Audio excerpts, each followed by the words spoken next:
اتفاق سے وہ سانپ جن کا بیٹا تھا، وہ بھی جنات کے بادشاہ کا بیٹا، اور وہ سانپ کی شکل میں آیا، اس لیے کہ جنات جو ہے وہ کبھی کتے کی شکل میں بھی آتے ہیں، کبھی سانپ کی شکل میں بھی آتے ہیں، شکلیں بدل بدل کے آتے ہیں۔ اسی لیے جب گھر میں سانپ نکلے تو پہلے اس کو وارننگ دی جائے، ڈائریکٹ مت مارو، گھر میں جو سانپ نکلے ڈائریکٹ نہیں مارنا، اس کو کہو جائیے آپ، چلے جائیے، 3 بار کہیں، اگر وہ مانے تو ٹھیک ہے، اگر وہ جنات ہوگا تو آپ کے کہنے پہ چلا جائے گا، پھر بھی اگر نہ جائے تو اس کو مار دو۔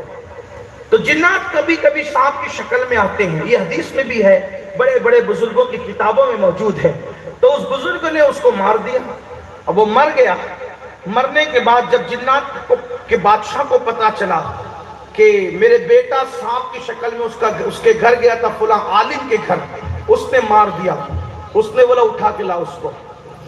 تو اس عالم کو جو غوث پاک کے مرید تھے ان کو اٹھا کر لے گئے، اس نے کہا میرے بیٹے کو آپ نے قتل کیا ہے تو خون کا بدلہ خون ہے، جان کا بدلہ جان ہے، اس کو بھی قتل کرو۔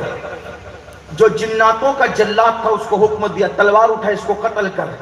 جیسے اس نے تلوار ہوا میں لہرائی، اس مرید کو سمجھنے میں آیا کہ اب مجھے کوئی بچا نہیں سکتا، اب مجھے کوئی بچہ، ظاہر سی بات ہے جنات کی دنیا میں اسے لے گئے تھے، وہاں کون جا سکتا تھا، نہ اماں کام آ سکتی تھی، نہ ابا، نہ بھائی کام آ سکتے تھے، نہ بیٹے۔ جب ایسا لگا کہ اب جان گئی، اور انسان دل سے اس وقت تو کسی کو پکارتا ہے جب جان پہ بن آتی، اینڈ ہوتا ہے نا، بالکل اینڈ، اور جان پہ بن آتی تو دل سے پکارتا۔ اور یاد رکھنا جب دل سے پکارو تو ہی مدد آتی۔ آپ نے اورنگزیب کا وہ واقعہ سنا ہوگا کہ جب وہ اجمیر شریف گئے تو اندھے بیٹھ کر کے برسوں سے آنکھیں مانگ رہے تھے، خواجہ آنکھ دے دے، آنکھ دے دے، آنکھ نہیں ملتی تھی۔ اورنگزیب نے کہا کہ اگر تمہیں آنکھ نہیں ملی تو میں فاتحہ پڑھنے جا رہا ہوں، فاتحہ پڑھ کے آنے تک اگر تمہیں آنکھ نہیں ملے گی تو میں سارے اندھوں کو قتل کر دوں۔ بھائی آنکھ نہیں ملی تھی تو اس میں اندھوں کا کیا قصور تھا؟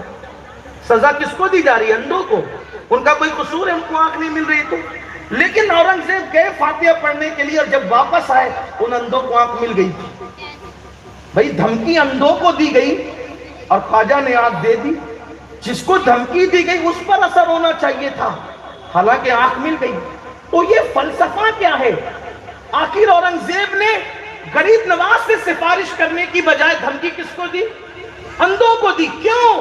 وہ مفت میں لنگر کھا کر کے وہاں عیش کر رہے تھے، تو ادھر ادھر دیکھتے ہوئے کہتے تھے خواجہ دے دے، خواجہ دے دے، دل سے نہیں کہتے تھے۔ لیکن جب جان پہ بن آئی نا کہ اب جان جائے گی، ابھی تو آگ گئی تھی اب جان چلی جائے گی، تو انہوں نے جان جانے پہ دل سے پکارا، ادھر دل سے پکارا، ادھر خواجہ نے آنکھ عطا فرما دی۔ وہ پتہ چلا دل سے پکارنے پہ ملتا ہے۔ کچھ لوگ کہتے ہیں ہم تو بیٹا مانگ رہے ملتا نہیں، میں کہتا ہوں دینے والے کا قصور نہیں، مانگنے والے کا قصور۔ کوئی کہتا میرا رشتہ نہیں ہوتا، میں کہتا ہوں دینے والے کا قصور نہیں، دینے والا تو دینے بیٹھا ہے، ہم تو مائل بکرم ہیں، کوئی سائل ہی نہیں، راہ دکھلائے کسے راہ روے منزل ہی نہیں۔ یقین سے مانگ کر تو دیکھو، یقین سے مانگ کر تو دیکھو، آج بھی مل رہا ہے، اور ملے گا کیوں نہیں؟ اس لیے کہ یہ لوگ نہ دیں گے تو کون دے گا؟ کون دیتا ہے؟ دینے کو منہ چاہیے، دینے والا ہے سچا ہمارا نبی۔ ہمارے عقیدے کمزور ہو گئے، ہمارے عقیدے کمزور ہو گئے، ہمارے دلوں کے کنیکشن کمزور ہو گئے، ہمارے دلوں کی محبتیں کمزور ہو گئی، اس لیے مانگنے سے ملتا نہیں۔ اور جن کے عقیدے مضبوط ہیں ان کو آج بھی ملتا ہے۔ کوئی بیٹھے تو صحیح جا کر کے، تو کیا ہوا؟ سرکار غوث پاک کا وہ مرید جس نے جنات کے بادشاہ کے بیٹے کو مار دیا تھا، وہ سانپ کی شکل میں آتا، جنات کے بادشاہ نے کہا اس کو بھی قتل کرو، اس کو بھی قتل کرو۔ وہ جنات کے جو جلاد تھے اس نے تلوار لہرائی، اس نے سوچا بھئی اب کوئی مدد کو نہیں آ سکتا، آنکھ بند کی کہا بڑے پیر صاحب اب آپ ہی بچا سکتے ہیں، بڑے پیر صاحب اب آپ ہی بچاؤ۔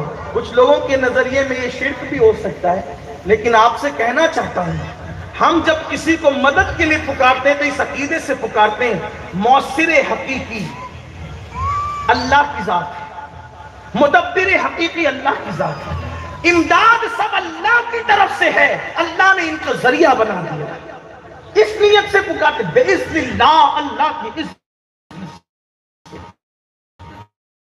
اللہ کی عزت کے بغیر کوئی کچھ نہیں کر سکتا. اس کے